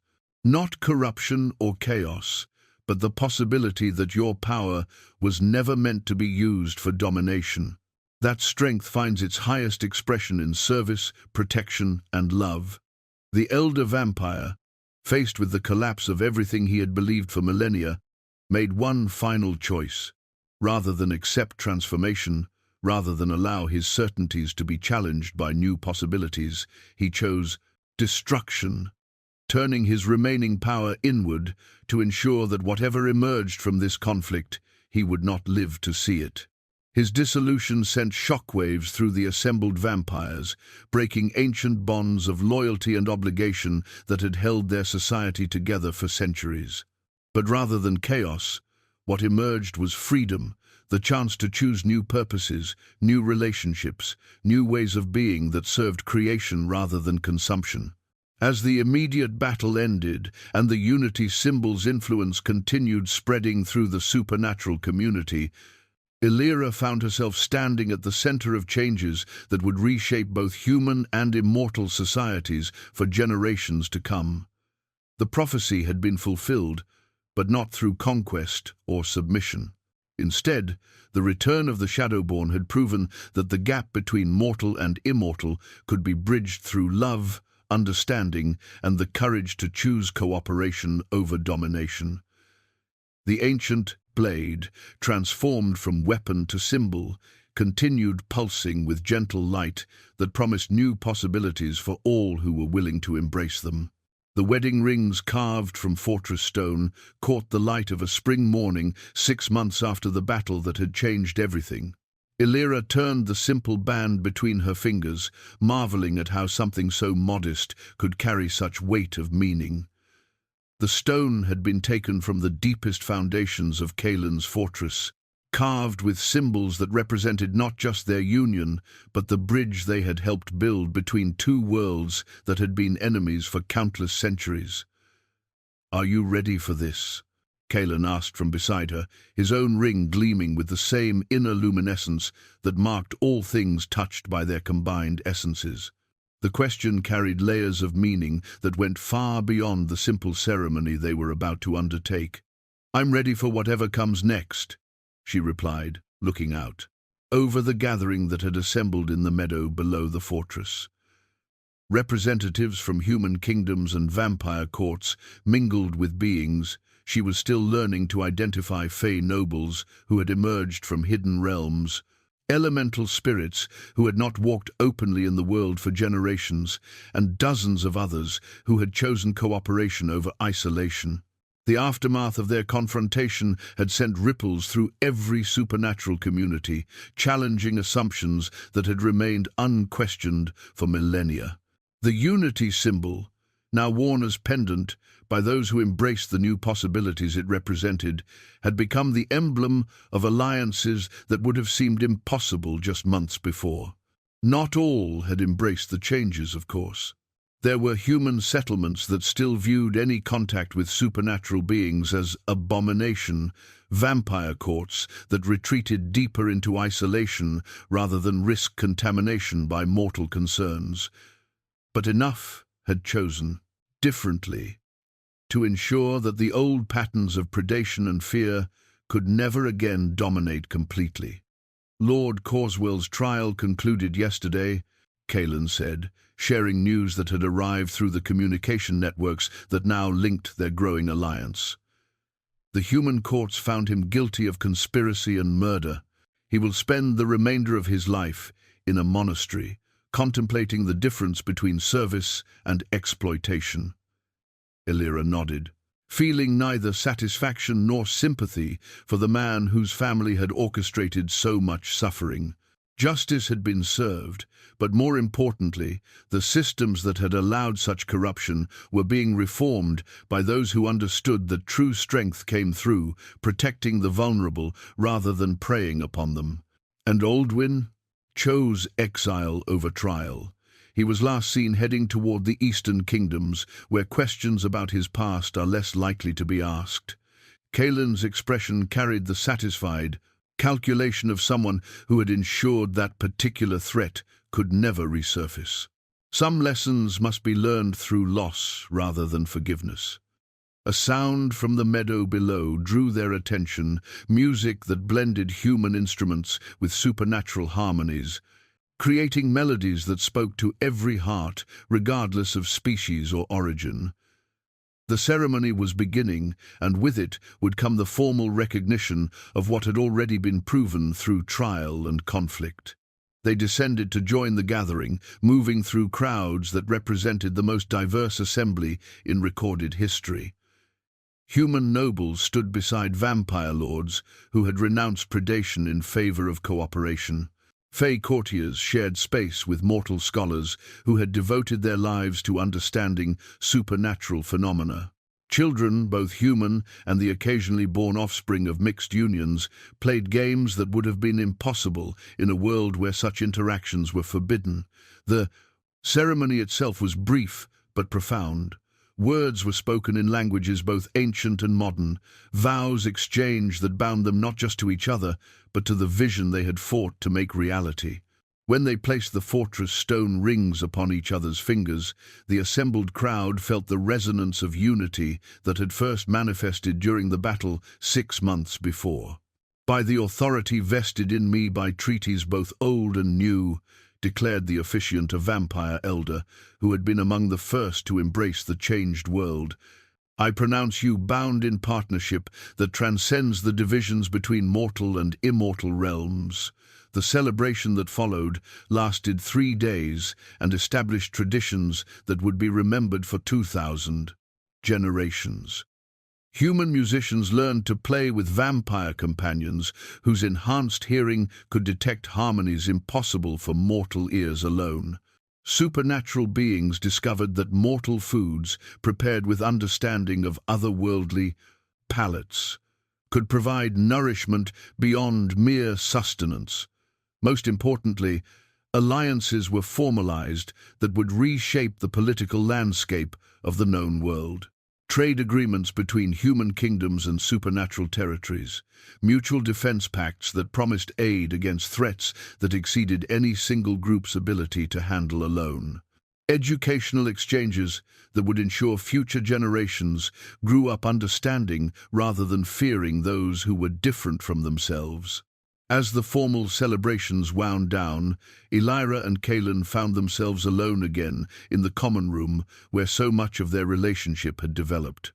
The fire burned with its usual sourceless warmth, but now shadows danced differently around them, not with supernatural power-seeking release, but with simple contentment at having found their proper place in the world.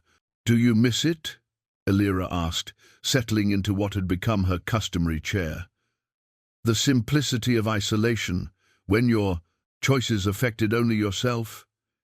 "Never," Kaelen replied with conviction that carried the weight of centuries spent learning the difference between solitude and loneliness. Isolation was safety, but it was also stagnation. What we've built together, what we're continuing to build, that is life worthy of the time we've been given. Outside, night was falling over a world where vampire nobles worked openly with human councils to address challenges that affected both their peoples, where supernatural creatures no longer hid in fear of persecution, and humans no longer lived in terror of things beyond their understanding.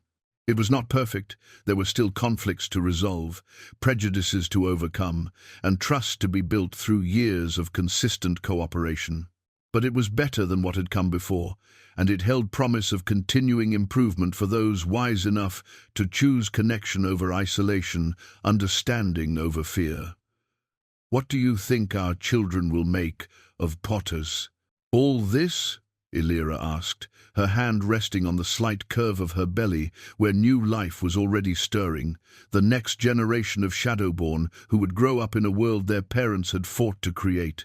They will take it for granted, Kaelen said, with the satisfied smile of someone who had lived long enough to appreciate how quickly the impossible could become inevitable, which is exactly as it should be.